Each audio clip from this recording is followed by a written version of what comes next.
ওরে বাবা রে! মামা কিচ্ছু হবে না মামা, তোমার কিচ্ছু হবে না। আরে বাবা, আমি বুঝতে পারছি আমার শরীরের অবস্থা ভালো না। শোন, হ্যাঁ এই তোর মামি আর ওই তোর মামাতো ভাই হ্যাঁ হ্যাঁ। দুইজনকে কইছি বাবা, তো খালি বলা হয় নাই।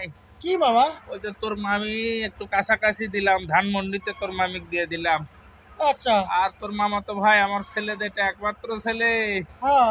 একে আমি গুলশানে দিয়ে দিলাম। ও আর বাবা, তুই আমার ভাগ্নে হলে কি হবি, তুই তো আমার ছেলের মতোই। হ্যাঁ হ্যাঁ। তোকে আমি একটু দূরে দিলাম বাবা, উত্তরা 2 নাম্বার আর 7 নাম্বার সেক্টরে 4-5টা ফ্ল্যাট সবই তোর বাবা। বাবা চোখ দিয়ে পানি ছিটকে আসতেছে বাবা। মরিনি তুমি তো বাপ। তুমি তোমার ছেলের কাছে আমাকে জায়গা দিয়ে দিলা মামা, আমাকে ফ্ল্যাট দিয়ে দিলা মামা। মামা ওই ফ্ল্যাটের দলিল পড়া কাগজপত্র কোন জায়গায় আছে, দখল করবো কবে? এই দলিল পড়তা কি, তুই বালতি নিয়ে দাঁড়াবি, ওরা বাটি আগায় দেবে। এর মধ্যে আমি মারতে চাইছিলাম না, গাদা কোথাকার। ও ও, ও, তার মানে কি তুমি যে দুধ বেচো সেই দুধ বেচার ফ্ল্যাট ভাগ করে দিলা?